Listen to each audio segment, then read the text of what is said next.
streak ended Sunday night at the Intuit Dome in Inglewood. They lost to Oklahoma City 103-101. Kawhi Leonard missed a jumper at the buzzer that would have sent the game into overtime. Clippers coach Ty Lue is back on the job. He had missed the last 6 games with back spasms. The Lakers start a 4-game road trip tonight in Orlando. The Lakers are 3-6 since March 6th. No debates, no speculation, just the info you need. That's your KBLA Sports Minute. I'm Ray Richardson on KBLA Talk 1580.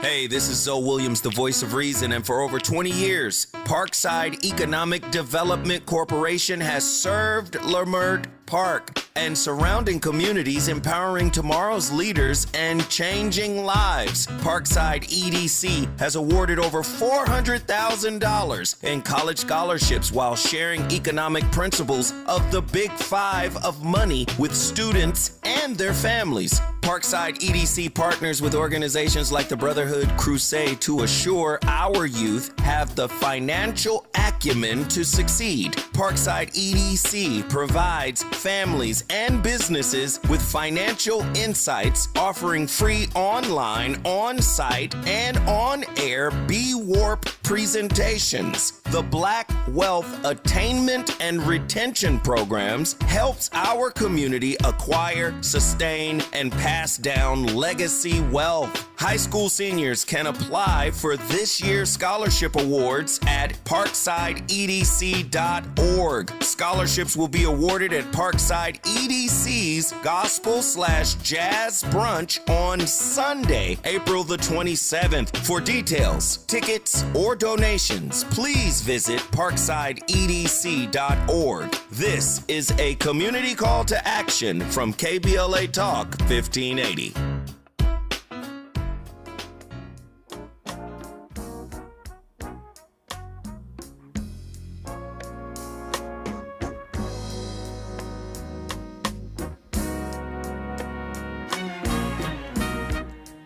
I may be just a foolish dreamer, but I don't care, 'cause I know my happiness is waiting out there somewhere. I'm searching for that silver lining, horizons that I've never seen. Oh, I'd like to take just a moment and dream my dream. Oh, dream my dream. I'm Tavis, Smiley. Delighted to have you with us in this third and final hour of our program today. As promised, 2 conversations in this hour. On the B side, we'll be joined by Leah Pump, founder of the Ladylike Foundation. She'll take us inside her work and witness to inspire young women and celebrate the opening of their new headquarters here in South LA, where I sit right now. But we commenced this hour in conversation with Palestinian Christian theologian Reverend Munther Isaac. Reverend Isaac is director of the Bethlehem Institute of Peace and Justice and the Bethlehem Bible School. He is also author of the provocative new book, Christ in the Rubble, Faith, the Bible, and the Genocide in Gaza. Delighted to have the Reverend Munther Isaac on this program. Reverend Isaac, how are you today, sir? I'm doing fine. Thank you for having me. It's my honor to have you on. Let me just jump right in and make the most of this these moments that we have here. The backstory to this book is what? And I'm asking that question broadly to give you the canvas you need to paint. But tell me about the backstory to Christ in the Rubble. So Christ in the Rubble is a book about the genocide that happened in Gaza. And I don't use that word lightly. Genocide has a definition. And many experts today really believe most that this is the reality in Gaza. So it's about the war in Gaza, but also about both the Christian responses to it abroad and in Palestine. The idea of Christ in the Rubble is from a crash we created in our church. I am the pastor of the Evangelical Lutheran Christmas Church in Bethlehem, the main Protestant church there. And in Christmas of 2023, almost 2 months into the war, with everyone really feeling down, fearful, and asking questions about where was God when this happened, especially the bombing of the church of St. Bartholomew, and many of our friends were killed in that bombing. Our response pastorally was to think of this concept of Christ being in solidarity with the oppressed, the suffering, Christ on the cross crying, my God, why have you forsaken me?" inspired us at that church to create a manger of rubble and Jesus in the midst of that rubble. Hence the idea of Christ in the rubble and the concept of Christ's solidarity with the oppressed. I said back then, if Jesus was born today, he would be born among the occupied, just as he was born among the occupied 2,000 years ago. And so that became a symbol at the early stages of the war, a global symbol, an image that literally went all over the world. And as I said, it started as a pastoral kind of act in our church, but then our church received global attention. It gave me a platform to continue to advocate for a ceasefire in that war. Sadly, now it's been close to 18 months, and we're still calling for a ceasefire in Gaza. Mm-hmm. And so in the book, I also talk about the global responses to the war, mainly the churches that supported this war, even some predominantly within the evangelical camp, but beyond that, who endorse it based on their belief and maybe the end times or the fact that the land belongs exclusively to the Jewish people. And so they called for the destruction of Gaza, for example. These are Christian voices, unfortunately. They talked about the war being a just war.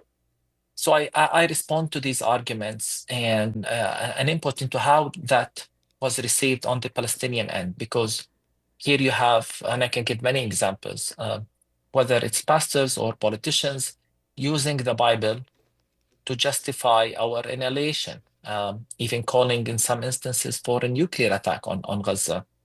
And we can't fathom how a Christian would actually believe in such a thing. And then even if it implies the killing of other Christians. So we call them out, and in the book I focus on that. I focus on our advocacy as Palestinian Christians, continuous perspective on this war, and why we feel it must end, and those who commit war crimes must be held also accountable.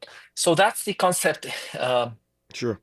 No, in a nutshell about this book, Christ in the Rubble. No, I'm glad you answered that question that way. I didn't want to interrupt because I wanted people to understand the backstory and for that matter, not just the backstory, but what the end and aim is of this text called Christ in the Rubble: Faith, the Bible, and the Genocide in Gaza.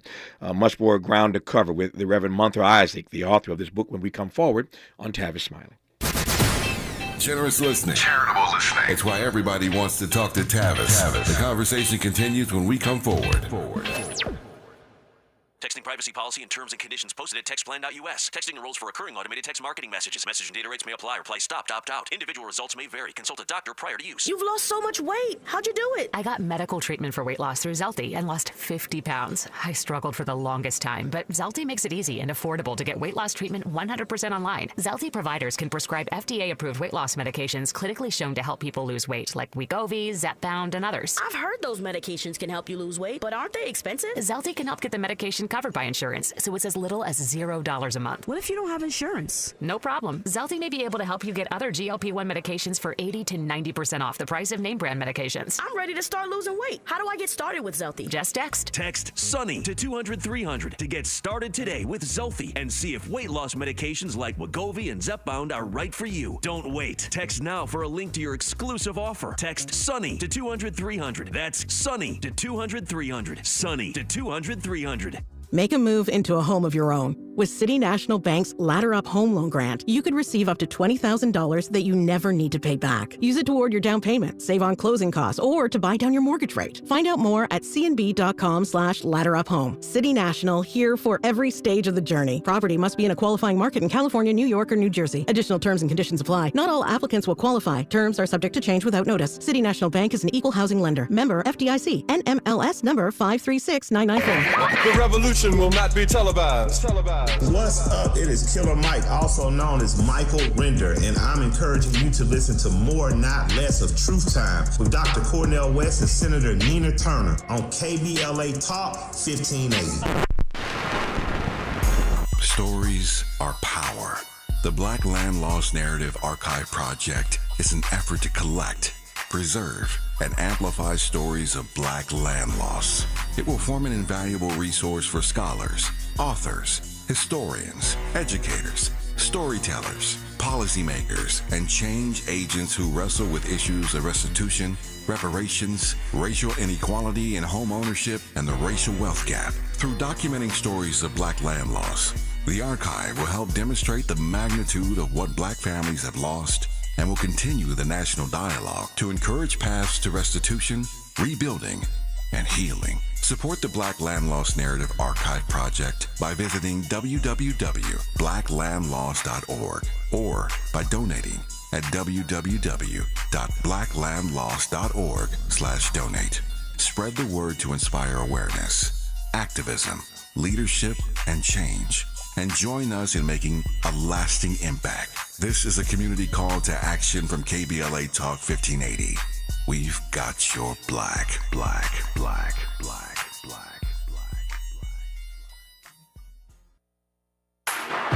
Less monologue, more dialogue. Tavis Smiley continues right now. He does indeed with the Reverend Monthur Isaac, who's author of the book Christ in the Rubble, Faith, the Bible, and the Genocide in Gaza. Reverend Isaac, tell me a bit more here about the response to this imagery, this notion that you have advanced of Christ in the rubble. Well, first, it was shocking to many around the world to know that there are Palestinian Christians. There is usually this perception that all Palestinians are Muslims. I always say it should be a surprise if we did not exist, given that Christianity started literally in Bethlehem and Jerusalem. And so there has always been a Christian presence. So the elements of surprise was definitely there. And then the fact that to see a pastor or a church empathize with and promotes the Palestinian perspective and insist that this is not a religious conflict was shocking to some. It generated a lot of discussion and definitely a lot of media interest. There was a lot of coverage of that image, which surprised us. It was a bit overwhelming, but it also gave me a platform to advocate and say this is what Christmas looks like in Bethlehem at that time. Children displaced, homes destroyed, and families displaced, and children pulled from under the rubble. It enabled me to humanize the Palestinian people because obviously and unfortunately, a lot of the Western media just continued to promote this negative image of Palestinians. And to me, I felt as a pastor and as a church, it is our role to humanize and defend and speak on behalf of the voiceless, the children of Gaza who were killed mercilessly in this war. And of course, there was some who were not that much pleased with the concept of a baby Jesus wrapped in a Palestinian kufiya. It was to some a provocative image. Interestingly enough, in our church where this manger still exists today, we kept it since the beginning of the war. We have stained glass windows, beautiful stained glass windows that were made in Germany of a blonde Jesus with colored eyes. And I kept saying, why is it controversial to have baby Jesus wrapped in a kufiya? Can't we as Palestinians see him in solidarity with us in our pain and suffering? Can't we reach out to God for mercy, for compassion? And so it allowed me again to challenge these perceptions that or stereotypes that people have about the Palestinian people, to the extent that we are even denied our right to think of Jesus as one of our own, of course, without denying his Jewishness. No, nobody does that. But it again reveals this negative stereotype, dismissal of Palestinians, whether it's our narrative, it's our history, it's our existence, or even the right to promote our reading of the Bible and our understanding of our own reality. Yeah. How would you respond to people? And it is important for people to understand that there are Palestinian Christians. That not every Palestinian is practicing the Muslim faith. So that needs to be said, and I'm glad you said it.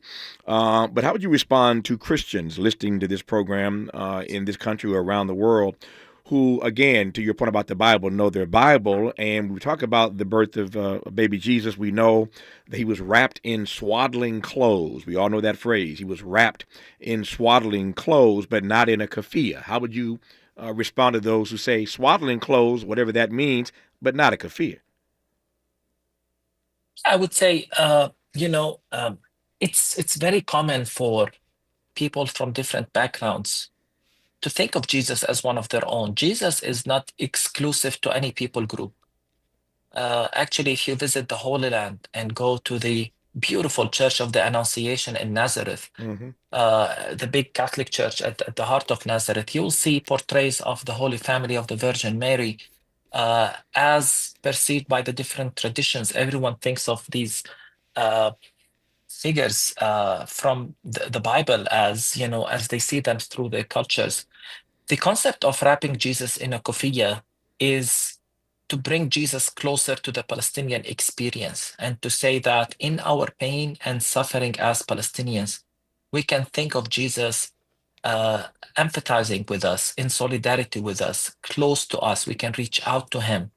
And again, people were suffering and still suffering in Palestine, whether in Gaza or even in the West Bank.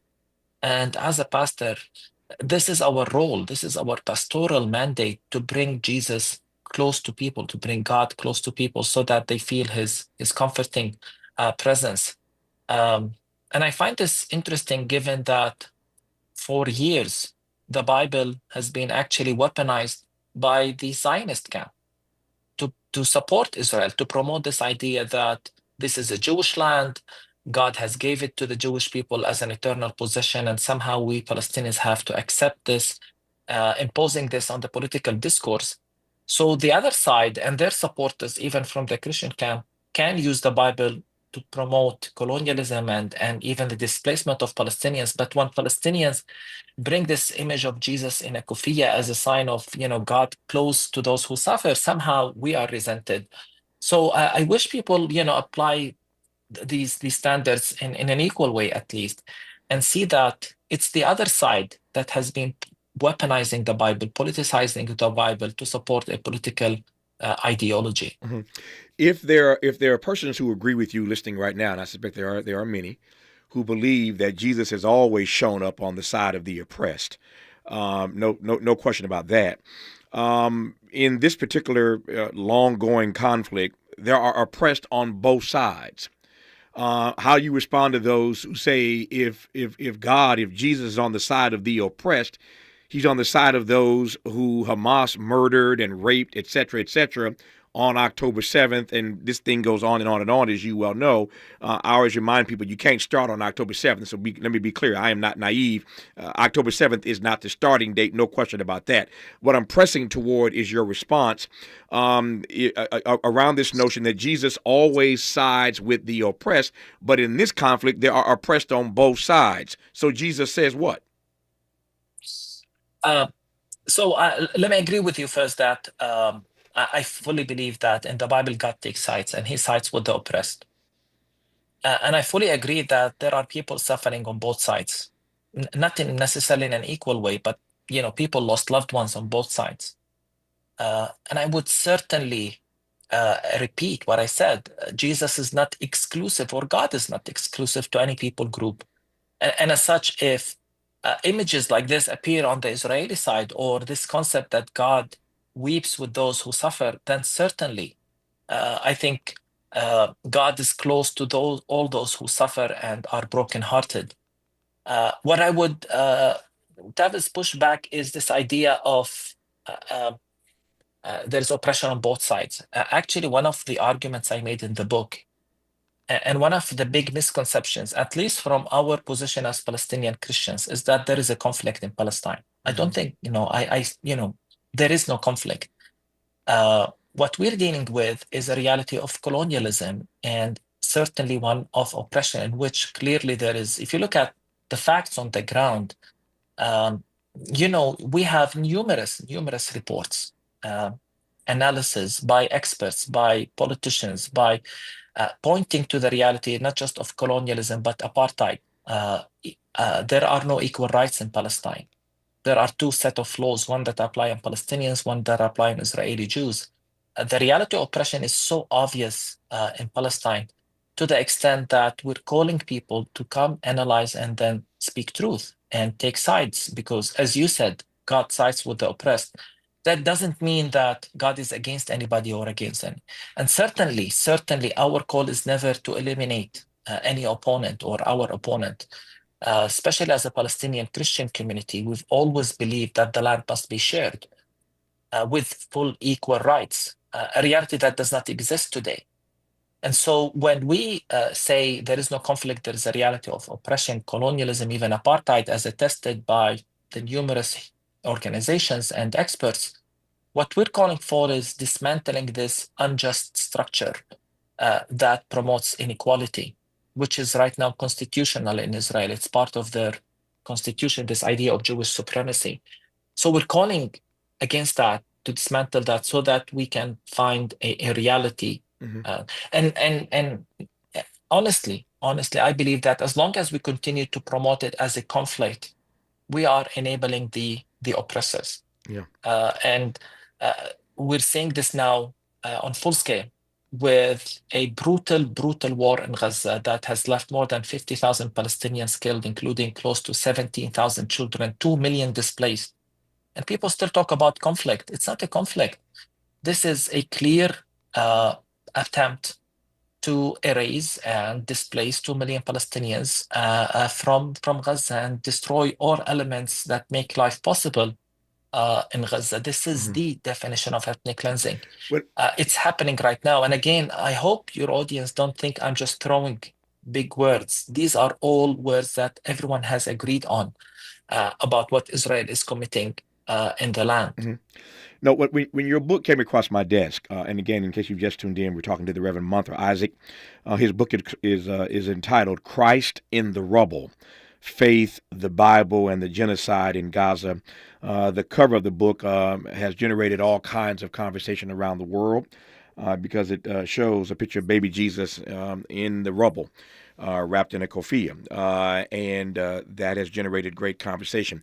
But when this book came across my desk, your book, Christ in the Rubble, I immediately, and I've been reading this book actually for the last 3 months. It's not a long book, but I keep rereading it because in this particular moment, not just with respect to the Middle East, but indeed in this country and all that we are enduring in the era of Trump 2.0, I went back to my bookshelf and pulled off the book Jesus and the Disinherited, one of the great titles of any book ever written, Jesus and the Disinherited, written, of course, by the brilliant African-American minister, theologian, and civil rights leader, Dr. Howard Thurman. And in this book, Jesus and the Disinherited, Thurman interprets, as you have in Christ the Rubble, Thurman interprets the teachings of Jesus, as you know, through the experience of the oppressed. He discusses nonviolent responses to oppression. This book, of course, was developed out of a series of lectures he had done at Samuel Houston College in Austin, Texas, during April 1948, as I recall.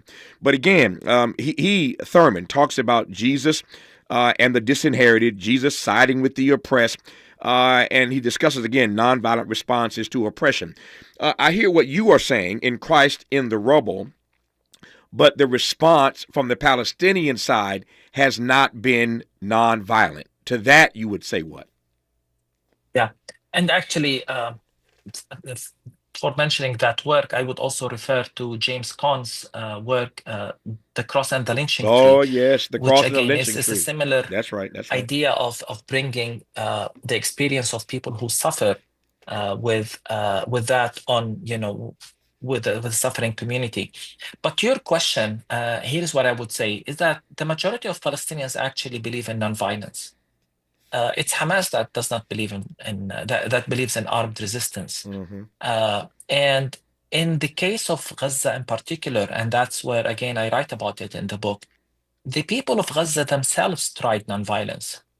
For almost a year, they tried a weekly march towards the borders to defeat or to remove the blockade, which lasted 16 years before this war started, a very dehumanizing blockade that even in which Israel would calculate the amount of calories allowed into Gaza and the different wars. So the people of Gaza tried non-violently to break the blockade, to break the siege, and they were met with violence.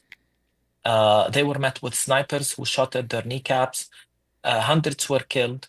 And at the same time, they were met with the silence of the world. And this is what shocks us as Palestinians, because, for example, the Palestinian civil society, which comprises of hundreds of organizations, non-governmental organizations across the West Bank, have made a global call to boycott Israel, to end the occupation until it ends the occupation and accepts international legitimacy or international law.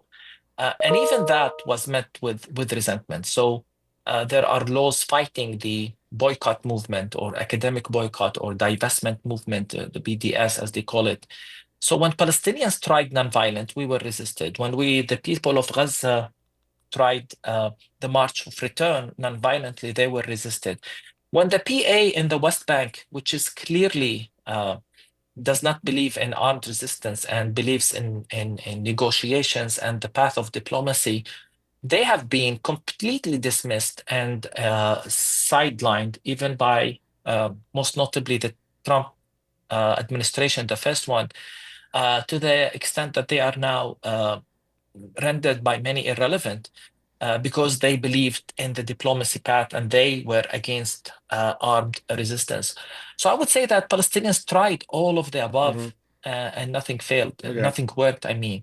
And I'd really like to remind people that the Palestinians are the indigenous people who were in the land long before Israel was created in 1948. Our fault, by your standards or by these standards, is that we lived in this land for generations.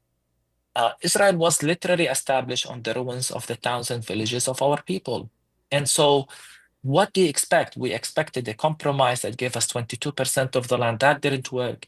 And then to put always the blame on the oppressors and then to expect them to behave in a certain way rather than dealing with the core of the issue, the occupation, the injustice that exists, is what we continue to shocks us as Palestinians. That's why, I wish people put the same pressure on the Israelis to stop their oppression. The book is called Christ in the Rubble. I wish I had more time. My 30 minutes is up. That's all he could give us today, and I'm happy to have taken it. The Reverend Munther Isaac is the author of this book, Christ in the Rubble, Faith, the Bible, and the Genocide in Gaza. I recommend you read it. And while I'm recommending books, two others we mentioned in this conversation, Jesus and the Disinherited. Get that as well by Howard Thurman. And he mentioned James Cone, the brilliant James Cone's book, The Cross and the Lynching Tree. All three books I highly recommend to you.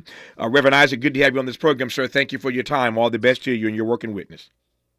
Thank you for having me again. Thank you. My honor to have you. More of Tavis Smiley when we come forward. Why does Tavis say when we come forward? Because he's not going back. And you don't have to go back either. Forward ever, backward never. More of Tavis Smiley when we come forward.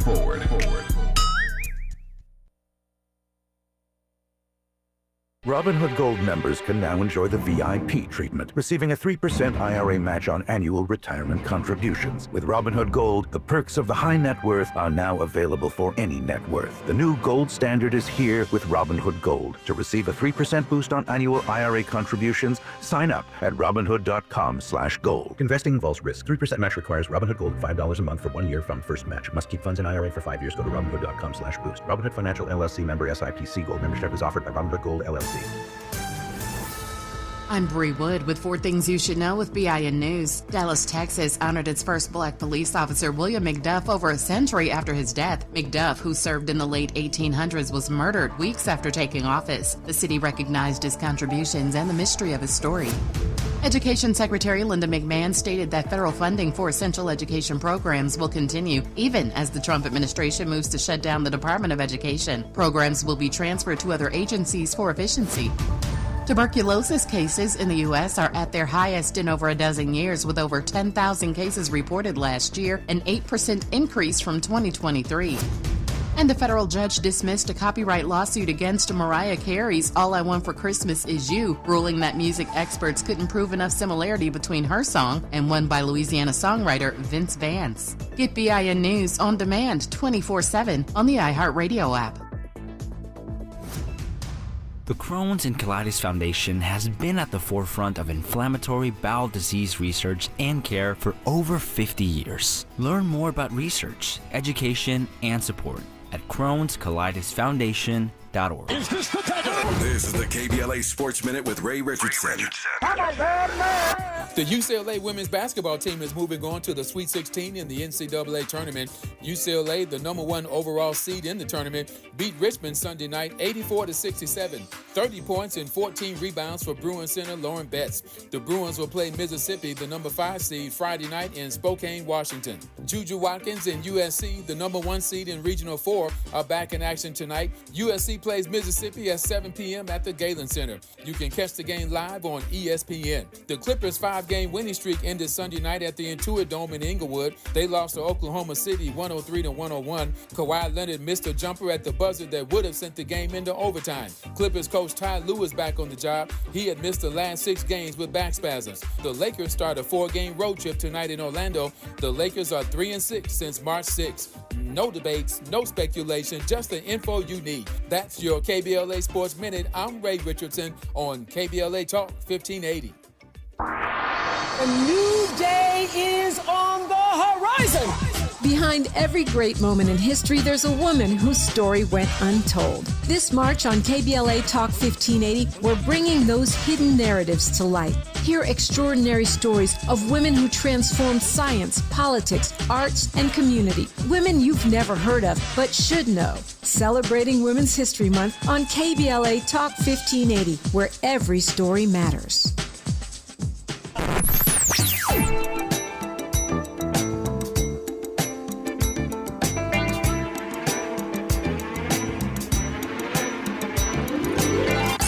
KBLA Talk 1580. Talk radio. That's music to your ears.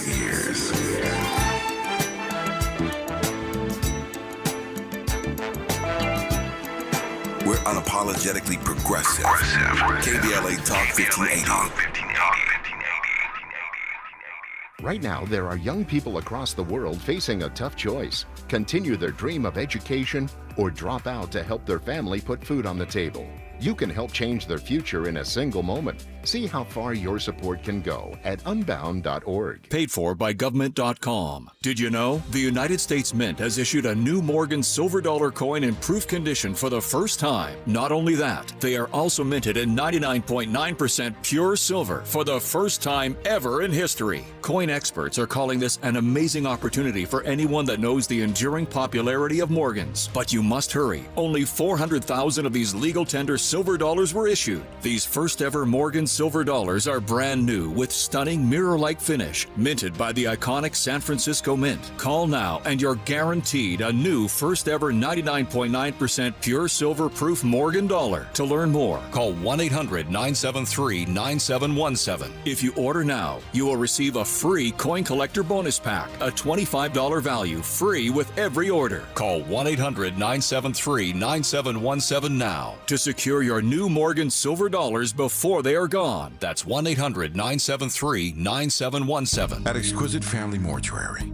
we know how overwhelming it can be planning a meaningful farewell for your loved one. Secure your peace of mind by calling Charlotte White at 323-577-5562. That's Charlotte White at 323-577-5562. From traditional funeral services to memorials to direct cremation, pre-needs, and more. Call Charlotte White at Exquisite Family Mortuary for Southern hospitality in Southern California. That's Charlotte White at 323-577-5562. Exquisite Family Mortuary is located nearby in Inglewood, California. Exquisite Family Mortuary, where your loved one becomes our loved one.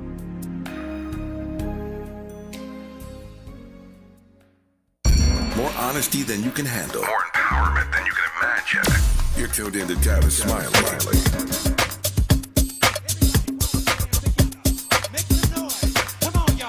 Make some noise! Make some noise! Everybody! Come on, let's rock! Everybody! Come on, put your hands out there! Make some noise! Pipe it up!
I love this track from Donna Lawrence.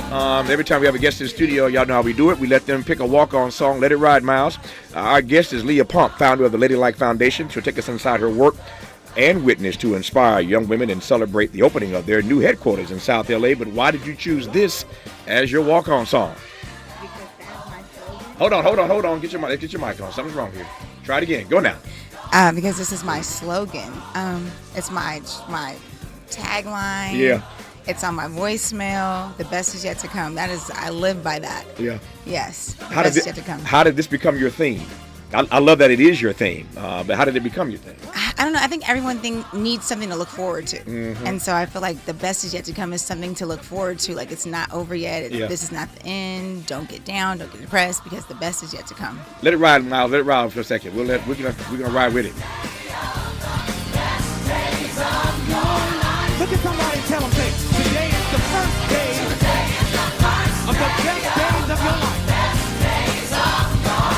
Look out there, y'all. Tell them.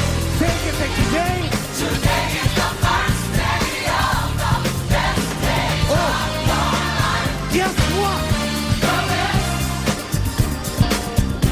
It's yet to come. Say it again. The best is yet. The best is yet to come. Come on, y'all. Okay, I can rock it down on Lawrence all the way out, but my time is getting tight. Tell me about the Ladylike Foundation, Leah Pump. Glad to have you in the studio. Oh, thank you for having me. Thank you for the opportunity. The Ladylike Foundation educates, empowers, and inspires young ladies living in underprivileged communities, inner cities of Los Angeles and other places, Southern California, Northern California, to reach their highest potential and become everything that the Lord created them to be. We do that through STEM workshops, experiences, mentorships, whatever the young lady needs, scholarships. We make sure that it happens. We've given over $500,000 worth of scholarships away since 2007. Our girls have gone to Harvard, to Howard, Florida A&M. I went to UC Berkeley, USC, UC Davis, Cal Poly Pomona, UC San Diego, Vassar College, NYU, Michigan University of Michigan, I should say. All over this country, the Ladylike imprint has been, and we're so excited about that. We continue to be excited about that. So whatever they need, I'm serious. Like, if they want to be, if they want to have have a trade. Yeah, we make sure that happens. They have the right mentorships to put in the right place, just for on a platform of success, so they can't fail. Yeah. How did this become your focus? I'm always fascinated by people who do this kind of foundation work in this nonprofit space, and I always make the point that charity is not justice. Charity and justice are not the same thing. We need justice right now in this country, but charity matters, and we're in a moment right now. I was just meeting with some philanthropic leaders the other day. We're in a moment now where that community, that nonprofit community, really needs to step up. Given the way our politics are going, we're not going to go in that direction in this conversation. But our politics, I think, demand that the nonprofit world really step up right about now. So I celebrate, again, the work that nonprofits do. But I'm always fascinated by the backstory of how people came to do their work. So tell me how this became the lane that you're running in. Well, it's something that I've seen my whole life. So my family, they're African Americans, educators. And so they saw their way out of their backgrounds or their situations through education. So my grandparents took turns to go to college. So they had their children first, my mom and my uncle, and then my grandfather went to Prairie View on the GI Bill. Then he went to USC, got a double master's. Wow. And my grandmother, then it was her turn. After she had her kids, she went to Cal State LA, got her bachelor's and master's in early childhood development and education. Hold on for a second. I'm fascinated by this story. They took turns going to college. Yes. They couldn't both do it at the same time, but they both wanted education so much. Yes. They took turns getting their degrees. Yes. That's a great story. Go ahead. I'm sorry. Keep going. And they saved their money and they built generational wealth by buying property in South Central. Currently, she lived in Watts until she passed away in 2021. But through them, I watched how education was so important. So my mom went to UC Berkeley. My uncle, their son, went to Stanford. He became an ophthalmologist. My mom has a double master's in education and is a principal. And now she's a mentor for teachers in LAUSD. Like, she retired and they brought her back. She also was the head of the highly gifted department at Brentwood Science Magnet. So I've seen this. And not only did they allow me and my brother to see it, and even all of the children at our church that we grew up in, Mount Zion Missionary Baptist Church, with the late Dr. Evie Hill. Oh, yeah, was our Evie Hill. Knowing well. Yeah. My grandmother was the director of instruction. And so out of their own pockets, every single African-American student that went to college, every single one at our church, they personally gave scholarships to throughout their duration of college, even if they got their doctorates. Yeah. And so I watched this, and then not only that, they became a group of African American administrators that formed this group called ICA, Interchange for Community Action, and they would give scholarships every May at a luncheon to African American students going to prestigious schools. So I've seen this my entire life. And so I made a lot of mistakes after I graduated from college. I got married really, really early. And it was a very debilitating relationship, very, very emotionally and verbally abusive. Nothing that I had been, I never saw that. My parents, my grandparents, I never saw that. Like, I don't even know why I even accepted it, because that's not where I'm from, at all. But I got married really early, and I to someone that was way older than me, 17 years older than me, and it was terrible. And I put my family through the worst. I mean, everything that they ever invested in me. I mean, I had piano lessons from 7 to 17. I danced, I sang, I acted, I did musical theater, I did theater with AGC, Wendy Raquel Robinson, for years. We even traveled to New York, and we performed on Apollo, and we went to Juilliard. I mean, nothing that they put in me was for that. Yeah. And I literally married somebody who had a whole other family. Sure. And I lived in a church at the top of a church that was a transformed theater. You can't change anybody. Like, I'm 23 years old, and this person is post 40. Like, there's nothing I could do to change. Well, I realized that situation that I put myself in, because it was me. Sure. I had to ask the Lord for forgiveness. I asked the Lord for forgiveness, and I asked him to give me another chance, and I promised I wouldn't let him down. So when I came home, my pastor, Evie Hill, had passed away, so I needed a pastor. I'm a church girl, so I need healing. I picked up on that. I need healing. I need healing. I need everything. I need to get my self-esteem back, my confidence. I need to be me.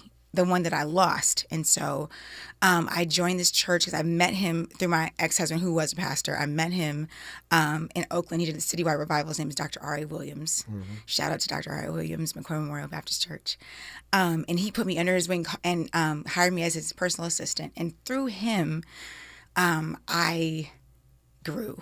Hold that thought 1 second. When we come forward, I want to come back to this story, but I also I'm fascinated by just the story of your family, and how education for your family was the great equalizer. And I want to ask, given the work that you do now and all the work that the Ladylike Foundation does to get these girls to college, whatever they need, whether or not you still believe that education is the great equalizer. We'll talk about that a great deal more with Leah Pump when we come forward on Tavis Smiley. Hope, agency, dignity. This is Tavis Smiley. Can you dig it? Come on!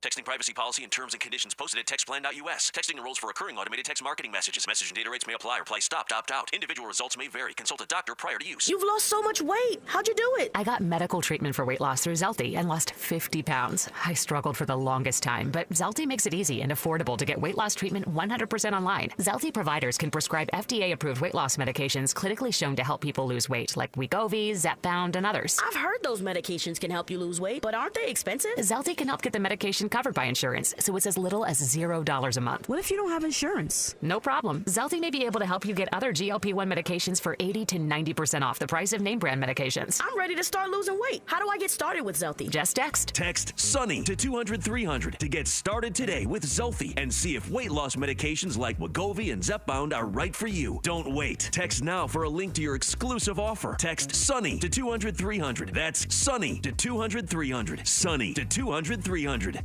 We asked seniors how to prevent Medicare scams. My best advice, if you get a phone call, do not talk to the person. These people are well trained. Don't talk to them. They don't know me. They're just trying to scam me. Don't be fooled. Hang up. Just hang up. Never give out your Medicare number. They're going to get your number to put in a false claim. If I get a call from someone, I don't pick up the phone. And should I pick up the phone and they ask for information, then I hang up. How do you detect Medicare fraud? Just like I check my credit card statements, I check my Medicare statements monthly. Scammers can get a hold of your number, order medical devices through your account, and you're not even going to know about it if you don't look at your statement. Check your statement every month. If you get your statement and you see something that you know you did not have done, you report it. Call your senior Medicare Patrol. To report Medicare fraud, call the Senior Medicare Patrol at 855-613-7080. KBLA Talk 1580. We've got a lot to talk about. KBLA Talk 1580 reminds you that we keep us safe. Every girl deserves a chance to shine. That's the belief behind Forgiving for Living, Inc. Since 1999, this organization has been empowering at-risk girls ages 13 to 18, helping them overcome behavioral and mental health challenges. Founder Wendy Gladney's personal journey inspired the mission to give girls hope and purpose through the power of forgiveness. Through their ambassador program, workshops, and annual conference, Forgiving for Living has touched over 3,000 young lives, providing mentoring, life skills, training, and tools for building self-esteem and confidence. You can make a difference. Visit forgivingforliving.org to donate, volunteer, become a mentor, or find help for a young girl in need. Forgiving for Living, Inc., building brighter futures for young girls. Visit forgivingforliving.org today. This is a community call to action from KBLA Talk 1580. Helping to make you the most knowledgeable person in your circle of friends. This is Tavis Smiley. Tavis Smiley and Leah Pump, who's the founder of the Ladylike Foundation. I have always believed, and this conversation is just another example of understanding and appreciating the backstory of people. It's hard, it's much better to understand how and why they show up in the world the way they do when you understand their backstory. So you sharing that story of your backstory allows me to understand even better now why you do the work that you do to the Ladylike Foundation. Anyway, as the prodigal son did, you eventually came to yourself. Oh, I came to myself. You came to yourself, and the Lord got you out of that situation. Just like the prodigal son. I woke up one day and said, Yeah. the servants are eating better than me. That's right. That's right. Let me go home. And the Lord got you out of that situation. Yes. You became the personal assistant for your pastor. Yes, I went back to teaching. I got my master's in education, and I love teaching. Yeah. It's my favorite thing to do in life. It's definitely a generational gift. Oh yeah. And through him, he taught me how to teach the Bible in a practical way.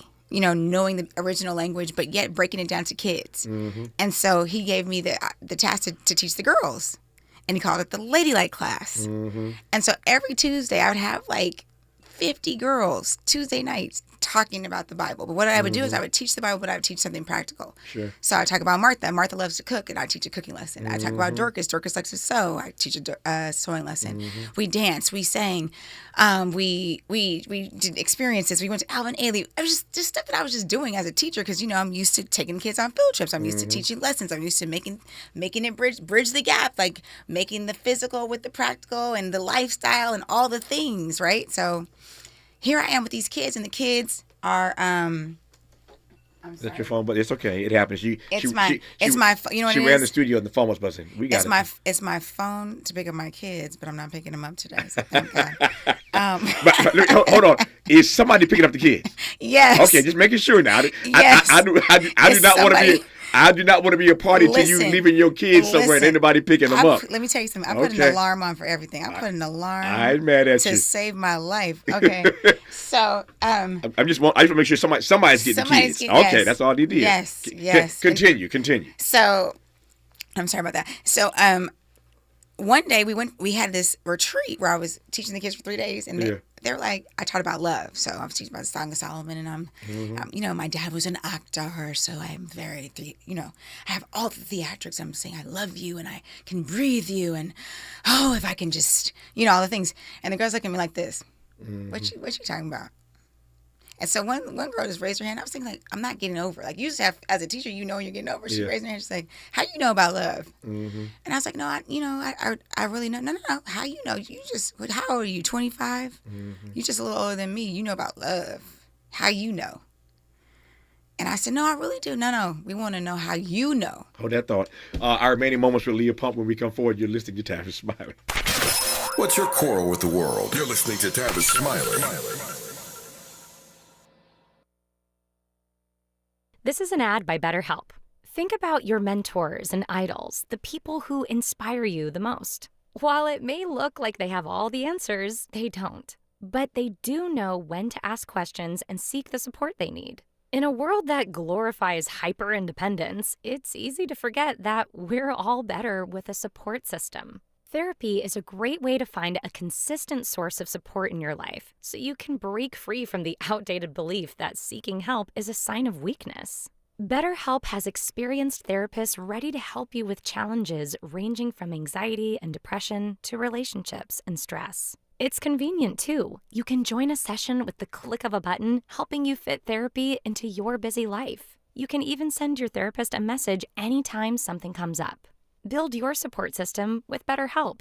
Visit BetterHelp.com/ABCRadio today to get 10% off your first month. That's BetterHelp, HELP.com/ABCRadio. If you're like me, 60 and retired, making ends meet, especially here at the supermarket and drugstore, is tough. I'm so blessed to have found BenefitsCheckup.org. It's a free and confidential website from the National Council on Aging that connected me to $1,200 a year in programs that help pay for food, medicine, utilities, and more. Maybe it can help you. BenefitsCheckup.org.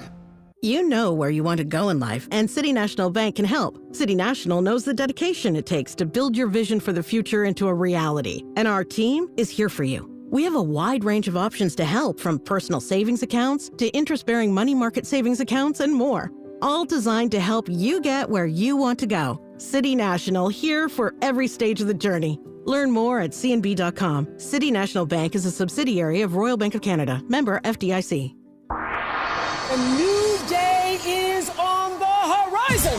Behind Behind every great moment in history, there's a woman whose story went untold. This March on KBLA Talk 1580, we're bringing those hidden narratives to light. Hear extraordinary stories of women who transformed science, politics, arts, and community. Women you've never heard of, but should know. Celebrating Women's History Month on KBLA Talk 1580, where every story matters. Made fresh daily in the Mert Park, Los Angeles, California. You're listening to Tavis Smiley. Tavis Smiley and Leah Pump, who's the founder of the Ladylike Foundation. Got 5 minutes left in this conversation. Let's do 2 or 3 things right quick. Okay. But first, finish that story. So the girls put you on the spot and asked you what you know about love, and you said. I told them about love. I told them how I knew what love is and what love wasn't. Mm-hmm. And that was through my experience, and I couldn't get rid of them. Yeah. And that's how I knew this was my calling. So you shared with them your backstory. I told them the hard truth. I had them sitting there for an hour and a half, and you could hear a pin drop. Yeah. Because they couldn't believe it, because I was someone young like them. Yeah.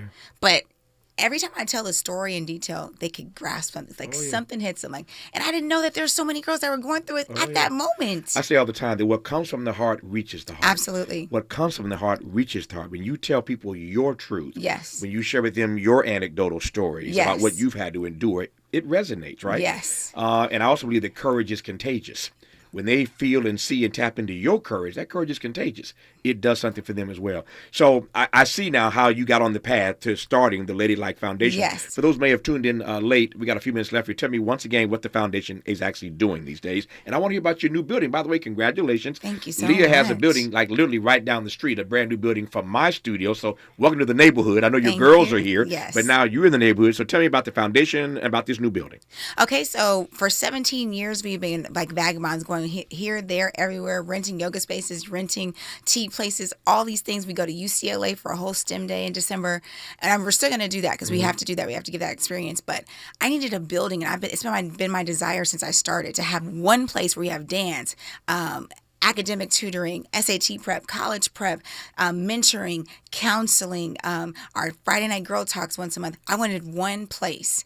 And so now the Lord has blessed us with this place, and I'm so grateful. And so the best is yet to come. Now, I mean, we're limitless because everything is there, right? So the kids have a home.